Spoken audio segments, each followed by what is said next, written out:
출애굽기 지나서 이제 민수기와 여호수아까지 우리가 함께 보고 다음번에 이제 퀴즈를 하게 될 텐데요. 오늘은 특별히 사순절 첫째 주일입니다. 여러분 알고 계시죠? 사순절은 주일을 뺀 부활절 전 40일을 사순절이라고 해요. 사순절 기간에는 우리가 보통 뭐 하죠? 밥 먹어요? 예, 성경 쓰기를 우리 작년에 했는데 올해는 이제 음악회가 있어서 제가 좀 이렇게 패스했어요. 사순절 기간 동안은 예수님의 공생애를 잘 생각하고 또 십자가의 고난과 부활의 소망을 가지는 귀한 주간입니다. 그래서 이 절기를 통해서 더욱더 하나님을 더 깊이 깨닫고 하나님을 더 깊이 알아가는 기간으로 삼는 것이 바로 사순절입니다. 오늘 첫째 주일을 맞이해서 우리가 뭐 예수님에 대해서 복음서를 우리가 다루고 있지는 않지만 모든 성경이 복음을 전하고 있고 또 오늘 특별히 민수기 말씀을 통해서 하나님이 어떤 분이신가, 하나님이 우리가 어떻게 살기를 원하시나 이런 것들을 좀 고민하면서 함께 나누어 봤으면 좋겠습니다. 오늘은 우리 지난주에 제가 출애굽기 마지막 장 40장을 설교하고 그때 가장 중요했던 것이 성막을 봉헌하는 거였죠. 성막을 만든 다음에 그곳에 하나님의 임재가 임하고 그 가운데 하나님이 계시다, 살아 계시다 라는 것을 우리가 함께 보았습니다.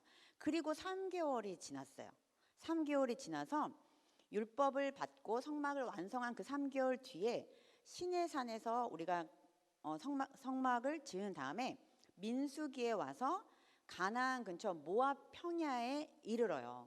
그 여정을 이룬 것이 바로 여정이를 이룬 것이 오늘 우리 민수기 말씀인데요. 우리 지도 한번 보면요, 우리가 이렇게 V자로 되어 있는 거 있죠. 이 V자의 맨 밑에가 시내산이에요. 시내산에서 이제 가나안 땅으로 3개월 정도 쭉 올라가면 여러분들 보실 때에 오른쪽에 보시면 바람 광야가 있어요. 중간, 가나안 가기 전 중간, 오른쪽 위 중간에 그 바람 광야에서 있었던 일들을 오늘 민수기에서 이야기하고 보면은 바람 광야에서 가데스 바네아 이쪽에서 계속 40년 동안 광야 생활을 돌아요. 출애굽기에서 나온 이 백성들이. 그래서 이 시내산 위쪽 오른쪽에서 계속 신명기와 민수기를 이야기하고 있는 거죠. 특별히 오늘 본문은 이스라엘 백성이 바람 광야의 바데스 가네아 이쪽에서 도착을 했는데 하나님의 명령이 이때 떨어집니다. 어떤 명령이 떨어지죠? 너희들이 가나안을 다 같이 말고 지파별로 12명만 뽑아서 어떻게 해요? 가나안 땅을 먼저 가봐라, 정탐해라 라고 명령이 떨어집니다. 그래서 하나님은 각 지파별로 12명을 뽑은 다음에 모세가 그 명령대로 12명의 정탐꾼을 뽑는 것이 13장 초반부의 말이고 우리가 읽은 본문이 그 뒤의 이야기입니다. 이 12명을 뽑아서 뭐라고 하냐면 모세가 로드맵을 그려줘요.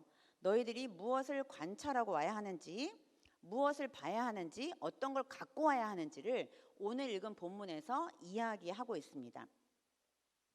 이렇게 18절에서 20절 말씀에 모세가 정확하게 지시를 12 정탐꾼에게 내리죠.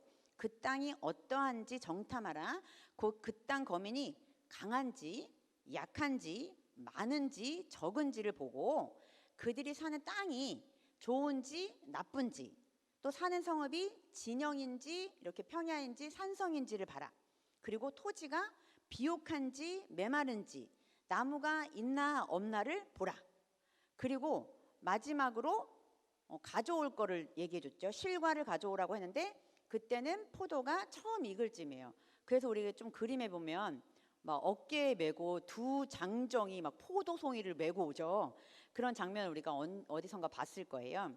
그래서 12명은 그대로 모세가 가르쳐준 로드맵을 그대로 가지고 돌아옵니다. 며칠 동안 정탐하죠? 40일 동안 정탐해요. 12명의 정탐꾼들은 정탐을 잘 마치고 돌아와서 오늘 본문 읽은 것에서 27절에서 29절 말씀을 보고합니다. 27절, 28절, 29절 볼게요. 모세에게 말하여 이르되 당신이 우리를 보낸 땅에 간즉 과연 그 땅에 젖과 꿀이 흐르는데 이것은 그 땅의 과일입니다 라고 보여주죠. 굉장히 크다는 거죠. 그 땅 거주민은 약하지 않습니다. 강합니다. 그리고 그 성읍이 너무 견고하고 힘이 큽니다. 너무 큽니다. 근데 거기서 안악 자손을 봤는데 어마어마한 거인입니다. 아말렉은 남방 땅에 거주하고 헤딘과 여부스인과 아모리는 산지에 거주합니다. 가나안인은 해변과 요단가에 거주합니다. 이걸 41장 아주 속속들이 잘 관찰하고 이 정탐꾼들이 돌아옵니다. 여기까지는 사실 문제가 없었죠. 12명의 정탐꾼들이 정확한 관찰과 보고를 합니다. 그런데 10명의 정탐꾼들과 2명의 여호수아와 갈렙 정탐꾼이 다른 점이 하나 있었죠. 무엇이죠? 뭐죠? 뭐가 달랐죠? 똑같이 보고를 하는데 싸워서 이길 수 있나 없나, 그거를 우리가 전문 용어로 판단이라고 하죠. 판단. 예, 똑같이 보고 관찰하고 와서 이 10명은 자신의 경험과 생각과 의지를 가지고 판단을 하고 이 2명은 또 다른 판단을 합니다. 이게 문제가 되었죠. 10명의 정탐꾼들의 판단을 보면 민수기 13장 31절 33절, 우리가 오늘 본문 마지막 절까지 읽었는데 이렇게 나와 있어요. 그와 함께 올라갔던 사람들은 이르되 우리는 능히 올라가서 그 백성을 치지 못한다. 그들은 우리보다 강하다. 이거 싸워봤나요? 안 싸워봤는데 이미 딱 판단을 내렸죠. 그리고 이스라엘 자손 앞에서 그 정탐한 땅을 악평합니다. 악평하고 두루 다니며 정탐한 땅은 그 거주민을 삼키는 땅이요 거기서 본 모든 백성은 신장이 엄청나게 장대하다. 그래서 이 네피림 후손인 아낙 자손의 거인들을 보았나니 우리는 스스로 보기에도 메뚜기 같다. 그들이 보기에도 그와 같았을 것이다. 이렇게 이야기합니다. 그 사람들이 우리를 본 적이 없죠.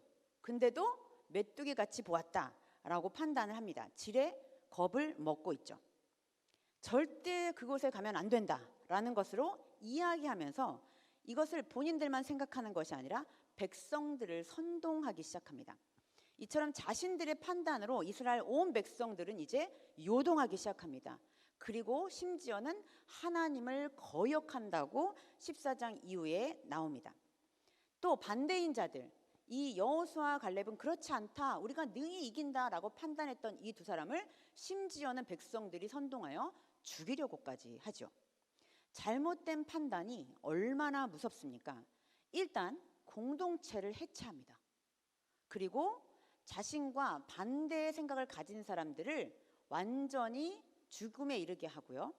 또 자신이 판단한 모든 것이 옳다라는 것 때문에 하나님의 말씀 따위는 연연하지 않습니다. 불순종의 죄를 짓는 것이 바로 잘못된 판단이죠. 판단이란 것은 이렇습니다. 예를 들어 보죠. 그림 보여주세요. 여러분, 이 그림을 보고 여러분들은 어떤 생각을 하시나요? 말해주세요, 여러분. 말해주셔야 됩니다. 네. 어떤 생각이 드냐? 예? 지저분하다. 진짜 일이 많겠다. 또? 예? 바빠요? 네, 바쁘다. 네. 또? 네? 청소해야 된다. 청소해야 된다. 여러분 지금 말한 거 있죠? 다 기억하죠? 일이 많겠다. 그 다음에 지저분하다. 청소해야 되겠다. 이거 생각이에요? 판단이에요? 판단이죠. 예, 우리가 생각할 수는 있죠. 저걸 보고 와, 지저분하다. 와, 종이가 되게 널브러져 있다. 휴지통 꽉 찼다. 와, 버렸으면 좋겠다. 이렇게 생각하고 난 다음에 이렇게까지 하면 그냥 생각에 머물러요. 근데 판단은 뭐냐면 와, 저 인간 진짜 분명히 지저분한 인간일 거야. 게으른 인간일 거야. 되게 바쁜 인간일 거야. 예, 사실 바쁜 사람들은 저렇게 안 해요. 거의 많이 바쁜 사람들 오히려 깔끔하죠. 정리를 빨리빨리 하고. 이것도 판단이죠, 여러분. 예, 이런 게 판단이라는 거예요. 일반화의 오류를 범하는 거죠. 그래서 책상에 이런 서류를 보고 와, 지저분하네 라고 머물면 괜찮아요. 근데 이것을 가지고 여러분들이 게으른 사람이라든지 청소 안 하면 큰일 나는데 저런 사람하고는 놀지 말아야 되겠다, 여기까지 가면 이제 정탐꾼들의 판단이 되는 거죠. 그래서 우리가 공동체를 이루어갈 때 제일 위험한 게 사실 판단이거든요. 그래서 판단을 관찰로 전환해라, 또는 관찰에서 멈추어라 라는 이야기를 많이 하는데, 제가 한 이야기는 아니고 소통 수업이라는 책에서 김수인 원장이 우리가 판단을 하는데, 또 판단을 하게 되면 화를 내거나 감정적인 것들로 옮겨가거든요. 그렇게 가는 이유가 4가지라고 해요. 첫 번째는 내가 맞다는 생각을 하는 거죠. 나는 옳아, 내가 분명히 맞아 라는 생각을 한다거나, 이 정도는 기본 아니야? 책상 정리는 기본 아니야? 왜 쟤는 저렇게 지저분하지? 저래가지고 무슨 일이 될까? 라고 하는 생각. 또 내 욕구에만 강하게 집착하는 거죠. 나는 깔끔한 사람이기 때문에 반드시 치워야 돼. 근데 그 사람은 안 치워도 너무 편하네. 근데 우리가 계속 판단하고 그 사람들을 정죄하는 거죠. 마지막으로 내가 모든 걸 다 알고 있다는 착각에서 사람들은 판단한다는 거예요. 사실 저도 그런 거 되게 많이 하거든요. 내가 다 알고 있다고 생각해서 그 사람의 어떤 행동을 보고 그 사람의 행동에 대한 유추까지 마치는 경우들이 굉장히 많이 있죠. 그래서 우리가 객관적이고 사실적인 거에만 기인하는 것이 너무 중요합니다. 이러한 이유로 정탐꾼들의 판단도 이런 판단의 오류를 통해서 온 백성들이 죄를 짓게 하죠. 특별히 성경은 백성들이 지은 죄를 반역죄라고 표현해요. 반역죄는 뭐냐면 원어로 제누투라는 히브리어를 쓰는데요. 이 제누투라는 단어의 뜻이 간음죄예요. 간음죄. 하나님 외에 다른 우상을 섬긴 것을 간음죄라고 하는데, 이 제누투라는 것들을, 이 언어를 쓰면서 반역죄라고 기록하고 있습니다. 즉, 이 판단을 통해서 나와 또는 공동체가 하나님으로부터 멀어지게 하는 것, 이것이 바로 하나님으로부터 분리되게 하는 것, 이것을 바로 우리가 뭐라고 하죠? 죄라고 하죠. 이 죄를 짓게 하는 것이 바로 판단입니다. 우리가 교회 안에서 참 판단을 많이 하죠. 저래서 저랬지, 그래서 그랬지 이러면서 우리가 위험한 발상 등을 되게 많이 하는데요. 우리가 사실을 파악하는 것은 매우 중요합니다. 그래서 사건을 판단해서는 안 되고, 사실을 알기 전에는 우리가 섣부르게 딱 판단하면은 안 되죠. 교회 안에서는 드라마와 소설을 굉장히 많이 써요. 와, 이 사람이 잠깐 눈물을 흘렸는데 소설이 막 쓰여지고 있는 거야. 그 사람이 큰 병에 걸렸대, 또는 그 사람이 큰일이 났대.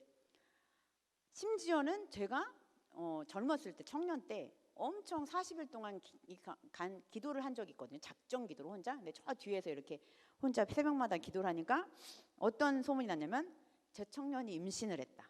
그래서 혼자 이걸 감당할 수 없으니까 기도를 하고 어떻게든지 지금 해결해 보려고 한다라는 소문이 들렸고, 또 두 번째로는 귀신이 들렸다라는 이야기를 좀 들은 적이 있어요. 제가 얼마나 열심히 기도했으면 그런 말을 들었겠습니까?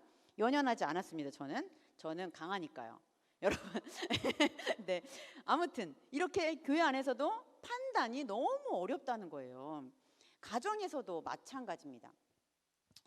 요즘 따라 남편이 엄청 힘들어해요. 이게 중년의 위기를 겪고 있는 것 같아요. 그래서 항상 집에 오면은 여보 나 너무 힘들어.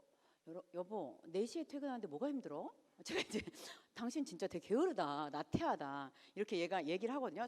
그러면서 이제 또 이렇게 일장 연설이 있죠. 난 새벽부터 일어나서 새벽 기도하지, 하루 종일 교회에서 일하지, 집에 와가지고 애들 와가지고 밥하지, 도대체 뭐가 힘들어? 당신은 정말 생각이 없나? 이렇게 제가 얘기를 하거든요. 예, 이렇게 말하는 것이 바로 판단이라는 거죠. 이것은 사람에 대한 판단인 거예요. 근데 또 두 번째로 우리가 어떤 판단을 하냐면 가능성에 대한 판단을 해요. 가능성. 나는 안 된다라는 생각을 되게 많이 하는데, 요즘 둘째 아이가 고등학생이 올라가면서 대학에 대한 고민을 굉장히 많이 하고 있어요. 그래서 이 아이가 이제 어떤 그 리스트를, 대학 리스트를 뽑고 있어요. 왜 뽑고 있는지는 잘 모르겠어요. 공부를 하지 그 시간에. 이렇게 하는데 이제 좀 들은 풍월이 있어서 인서울은 참 힘든 일이다라는 걸 알기 시작했어요. 그래서 인서울을 들어가면 어때 엄마? 그래서 여기저기 대학을 저한테 얘기했는데 택도 없는 곳이에요. 사실 제가 볼 때는 판단하면 안 되지만. 근데 하지 않고는 아무것도 할 수 없는데 일단 얘도 리스트에서 그런 것들을 빼는 거예요. 왜 스카이를 빼는 거죠? 네, 스카이를 당연히 빼고 다 빼는 거예요. 그래서 가능성에 대한 판단도 우리 자체에서 너무 많이 하고 있는 거예요. 나는 이 정도면 안 돼. 도전조차 하면 안 돼. 라는 생각들을 우리 안에 굉장히 많이 가지고 있다는 거예요. 정탐꾼도 마찬가지였죠. 야, 안악자손 보니까 와 두려워, 떨려, 절대 안 돼. 우리는 안 돼. 저 가나안 땅을 주님께서 주시기로 하셨지만 안 돼. 라는 생각을 하게 되는 거죠. 신앙생활도 마찬가지죠. 야, 이 정도면 내가 기도해가지고 안 될 것 같은데? 그럼 기도를 왜 하나요? 내가 말씀 읽는다고 이게 해결이 될까? 근데 왜 읽어요? 근데 또 불안하니까 읽어요. 기도하고 말씀을 보고 하나님께 의지하지만 내 안에서는 이미 판단이 끝났다는 거죠. 인간적인 생각으로. 해보지도 않고 그런 말을 하고 해보지도 않고 다른 사람을 그렇게 판단하는 것. 그것이 바로 하나님을 신뢰하지 못하고 반역하는 죄라는 거예요. 성경은 그렇게 이야기합니다. 불가능을 가능케 하시는 분은 주님이시고 약한 것을 강하게 하시는 분도 주님이십니다. 우리로 할 수 없는 것을 주님은 하신다고 오늘 성경은 말씀하고 있습니다. 그래서 우리는 우리 한계 속에서 주님을 바라본다는 것이 바로 판단의 오류입니다. 정탐꾼들의 판단처럼 우리도 시시때때로 순간순간 너무 많은 판단을 합니다. 근데 그게 죄라는 사실을 우리는 전혀 인식하지 못하고 있죠. 저는 최근에 저의 판단하는 죄를 하나님께 2주째 회개하고 있어요. 얼마나 큰 죄를 짓고 있는지 깨달았어요, 제가. 우리가 신앙생활을 하면서 제가 왜 판단이 무서웠는지를 오늘 말씀을 통해서도 알지만, 예를 들어서 예배 시간에, 지금은 그런 분들이 없어요. 이렇게 졸고 있잖아요. 그러면 오늘 설교를 망했구나. 오늘 재미가 없었구나. 이렇게 처음에 딱 갖고 들어가요. 그러면 제가 어떤 생각을 하냐면 대충 빨리 끝내고 내려가고 싶은 거예요. 설교가. 하고 싶지가 않아. 근데 이 판단을 안 하면서부터 자유가 왔어요. 제가 좀 피곤했나 보다. 피곤했나 보다로 그냥 끝나는 거죠. 그리고 또 피곤했나 보다. 근데 혹시 무슨 일이 있었지? 회사에서 좀 힘든 일이 있었나? 라고 생각을 하니까 제 설교와 제 상황과는 전혀 무관하게 그 사람을 관찰과 또 사랑으로 보게 되는 거예요. 또 하나님께서 저의 판단에 대한 회개를 통해서 뭘 알려주셨냐면 이런 거죠. 그 사람은 진짜 아니야. 제가 볼 때도 그런 생각을 하고 있어요. 왜 저렇게 교회를 대충 다니지? 왜 저렇게 예배를 대충 드리지? 여기 청년들 아니고 그런 사람들이 있어요. 근데 하나님이 그분들의 속사정을 알 수 있도록 저에게 이렇게 소스를 주시는 사건들이 몇 주 동안 있었어요. 그래서 그때 그러셨구나. 그때 그래가지고 힘들어서 그렇게 얼굴이 안 좋으셨구나. 이게 이해가 되는 거예요. 그래서 우리 삶에서 이런 판단을 하는 일을 피하고 우리의 상황을 다르게 보는 비결이 바로 첫 번째로 판단을 보류해야 된다는 거예요. 판단을 보류해야 된다. 판단하지 말라는 게 아니라 일단 판단은 보류해야 된다. 제가 예전에 애니어그램 MBTI 강의를 되게 많이 다녔거든요. 교회마다. 여러분들에게도 되게 많이 했죠. 그런데 이 여러 사람들을 규정하거나 판단하는 도구로 굉장히 많이 쓰는 거예요. 쟤는 7번이니까 진지하지가 않아. 쟤는 1번이니까 까탈 싫어. 쟤는 안 돼. 이런 생각을 되게 많이 해요. 그걸 하고 나면 그럴 수 있어요. 그런데 이 사람을 번호라든지 그 MBTI나 스펠링으로 이렇게 사람을 가두어서는 안 되는 것이 바로 기질검사나 성격유형 검사인데, 이 사람을 이해하기 위해서지 판단하기 위해서 그 검사를 하는 건 아니거든요. 왜냐하면 하나님은 9번, 6번, 1번 이 번호를 뛰어넘는 분이에요.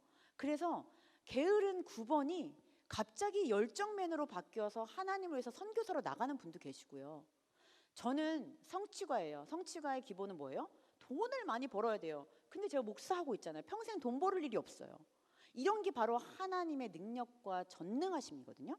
그런데 우리가 이해하려는 도구로 쓸 때는 되게 아름답지만 판단의 도구로 쓴다면 모든 공동체와 그 개인을 되게 힘들게 한다는 거죠. 그래서 제가 마지막에 항상 검사한 뒤에 이런 스토리를 하나 들려드려요. 지하철에서 있었던 일인데요. 아버지와 두 아들이 지하철을 탄 거예요. 근데 이 두 아들이 유치원생들인 거예요. 6살, 7살. 얘네들이 지하철에서 가만히 있나요? 막 뛰어다니는 거예요. 엄청 뛰어다니는 거예요. 그러니까 사람들이 막 인상을 찌푸리고 사람들이 웅성웅성 대기 시작하고 수군거리기 시작하는 거예요. 근데 아버지는 가만히 있는 거예요. 그 다음에 이제 그게 계속 되어지니까 지하철에 있는 손님들이 이제 아버지를 째려보기 시작하는 거예요. 아, 저 아버지 진짜 생각이 없구나. 아이한테 왜 예의를 안 지키지? 왜 예의를 안 가르치지? 지금 저 정도면 부모가 나서야 될 때 아니야? 이러고 사람들이 막 이제 수근수근 되면서 이제 지하철이 소란스러워지기 시작했어요. 그런데 아이들은 뭐 생각 안 하고 막 뛰어다니고 막 매달리고 난리가 난 거예요. 그런데 조금 후에 안 되겠는지 아버지가 지하철에서 일어나는 거예요. 그러면서 말씀을 하기 시작하는 거예요. 여러분, 정말 죄송합니다. 우리 아이들이 이렇게 소란을 피워서 여러분들이 많이 힘들고 불쾌하시죠? 그런데 부탁을 좀 드리겠습니다. 오늘 하루만 우리 아이들이 웃으면서 뛰어다닐 수 있도록 허락해 주십시오. 사실은 지금 막 저 두 아들의 어머니 장례를 마치고 왔습니다. 지금 우리 아이들이 많이 힘들 텐데 오늘 하루만이라도 이곳에서 좀 웃는 모습을 아버지로서 지켜보고 싶습니다. 라고 이야기를 하고 자리에 앉았어요. 사람들이 그 아이들이 오히려 뛰어놀 수 있도록 그 자리에서 허락해 준 스토리입니다. 여러분, 이처럼 판단을 일단 보류하는 것이 우리의 공동체를 살리는 일이라 생각했으면 좋겠습니다. 그 사람이 왜 이럴까? 지금 이 상황에 이런 일이 왜 일어났을까? 하나님은 이것을 통해서 무슨 일을 계획하고 계신 걸까?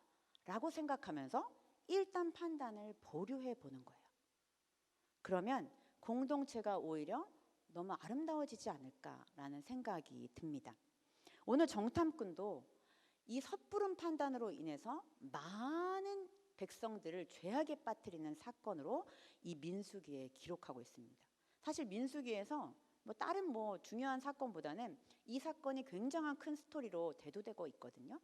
그것은 무엇이냐? 하나님의 가능성을 제한한 것, 또 하나님이 하시고자 하는 일을 가로막는 것.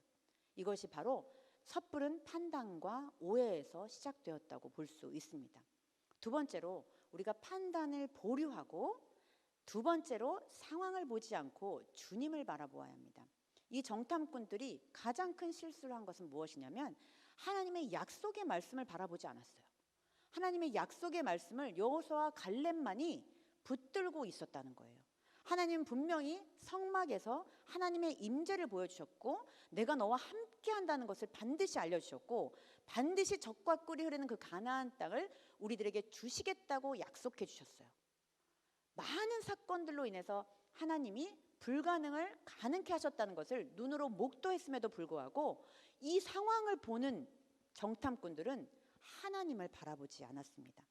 사람과의 관계에서, 가정에서, 일터에서 우리는 많은 상황 가운데 놓이게 됩니다. 내가 불리한 상황에 놓이게도 되고 내가 힘든 상황에 놓이게도 되고 어쩔 수 없는 상황에 놓이게도 되죠.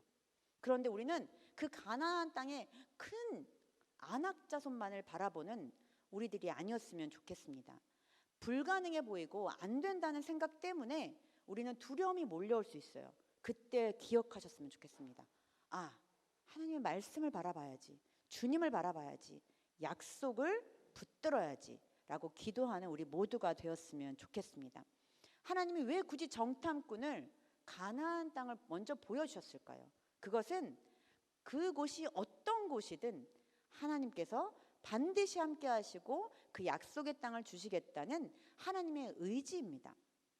하나님은 절대로 그가 시작한 일을 번복하는 일이 없어요.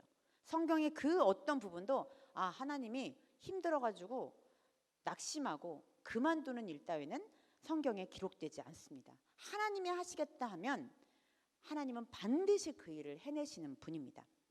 그런데 우리는 주위의 상황 때문에 절대로 안 된다는 확신을 가져요.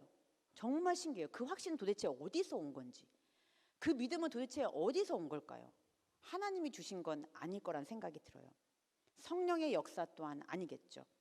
만약 우리 가운데 판단할 일이 있거나 판단을 듣게 된다면 여러분들이 분별하셔야 되는 한 가지가 있습니다. 판단할 수 있죠. 판단을 들을 수도 있어요.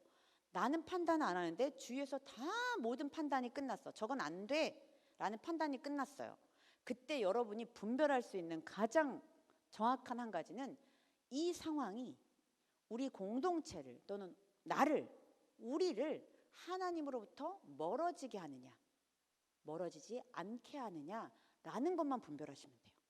만약에 이 상황이 하나님으로부터 멀어지게 한다면 그것은 성령의 역사는 아닙니다. 이 사건이 하나님을 더욱 가깝게 한다. 그러면 그것은 성령의 역사죠. 그것들을 분별하면서 우리가 상황에서 좀 빠져나와서 주님의 약속을 붙들고 주님만을 바라보면 우리 청년들 되었으면 좋겠습니다. 우리 성도들 되었으면 좋겠습니다. 오늘 우리 이 말씀을 통해서 상황을 다르게 보는 비결이라는 제목을 제가 붙였는데요. 주님의 약속의 말씀을 붙들고 주만을 의지하며 나아가는 길이 바로 상황을 다르게 보는 비결입니다. 이것은 판단을 보류하는 것이고 주님이 판단하실 때를 기다리는 겁니다. 두 번째로는 주님을 바라보는 것입니다. 상황을 바라보지 않고 전능하신 주님을, 약속을 반드시 지키는 그 하나님을 바라보는 믿음. 이것이 바로 하나님께서 우리에게 요구하시는 신앙생활이라는 줄 믿습니다. 약속을 지키시는 신실한 주님, 반드시 그가 시작하신 일은 매듭짓기를 원하시는 그 주님을 바라보며 우리의 판단을, 우리의 생각을 내려놓고 주만을 의지하며 나아가는 우리 모두가 되기를 주님의 이름으로 축원합니다. 오늘 찬양할 텐데요. 이 찬양은 어노인팅 찬양이에요. 올해 이제 작년에 2021년도에 나온 건데 가사가 너무 좋아요. 제가 좀 읽어드릴게요. 내 안에 착한 일을 시작하신 이는 그것을 온전히 이루실 것이라 선포하며 나아가는 거예요. 그리고 절망 가운데 우리가 빠져 헤맬지라도 우리의 슬픔, 연약함을 희망으로 바꾸어라 라고도 선포하고 있어요. 너의 힘과 지혜 모두 내려놓고 전능하신 구주를 의지하라. 내가 사는 동안 아무 염려 말고 신실하신 내 구주를 신뢰하라. 내가 사는 동안 절대 아무 염려하지 말고 성실하신 그 구주를 믿으라. 그는 절대 포기하지 않으신다 라고 오늘 찬양의 가사 속에 기록해 놓았습니다. 이 고백이 우리의 고백이 될 줄로 믿습니다. 함께 찬양하겠습니다.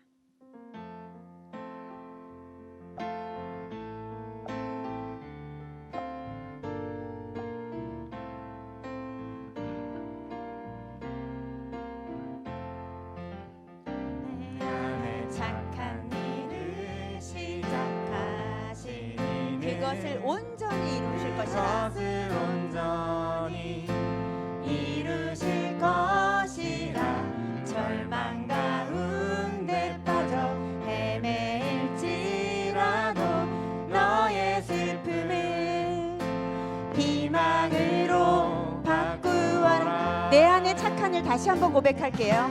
착한 일을 시작하신 이는 그것을 온전히 이루실 것이라.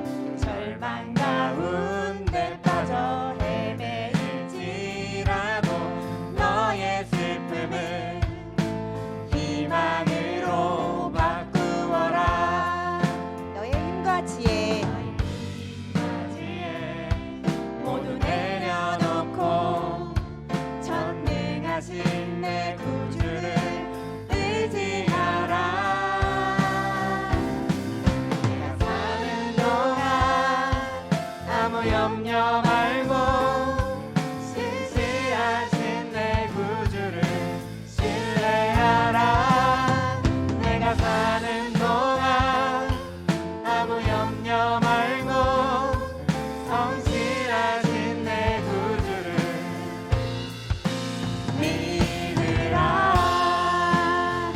한번 고백하겠습니다. 내 안에 착한 일을 시작하시니 착한 일을 시작하시기는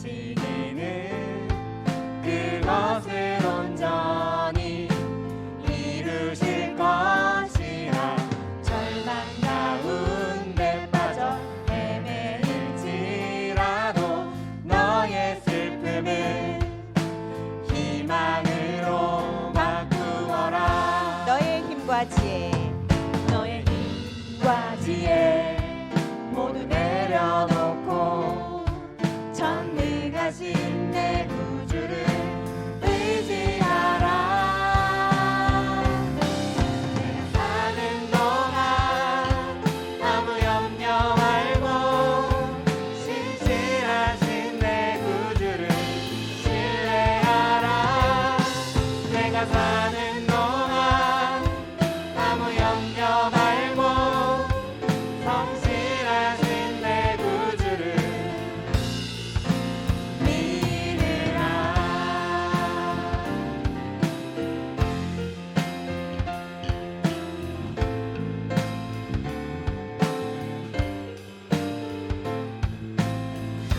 그는 결코 너를 포기하지 않으십니다. 결코 너를 포기하지 아니하시리라. 아멘. 그는 결코 너를 포기하지 아니하신다. 그는 결코 너를 포기하지 아니하시리라. 아멘. 내가 사는 동안 내가 사는 동안 아무 염려 말고 신실하신 내 구주를 신뢰하라. 내가 사는 동안 아무 염려 말고 성실하신 내 구주를 믿으라. 우리 함께 기도하겠습니다. 내 안에 착한 일을 시작하신 이가 우리를 온전하게 이루실 줄을 믿습니다. 나는 아무리 불가능하다고 판단하고 나는 안 된다고 판단할지라도 그것과는 상관없이 우리 주님은 그 상황을 넘어 우리에게 온전한 일로 이루시고 약속한 것을 이루시는 분입니다. 우리가 주님을 찬양하며 주님께 영광 돌리며 우리 주님을 찬양하며 선포하며 나아가길 원합니다. 함께 기도하겠습니다. 아버지 하나님 감사와 찬양합니다. 내가 사는 동안 아무 염려 말고 하나님 아버지 감사와 찬양과 영광을 올려드립니다. 우리 하나님을 신실하고 성실하셔서 내가 판단하지 않고 오직 주님을 바라볼 때 주님께 나아가기를 원합니다. 주님 붙들어 주시옵소서. 성실하신 내 구주를 믿으라.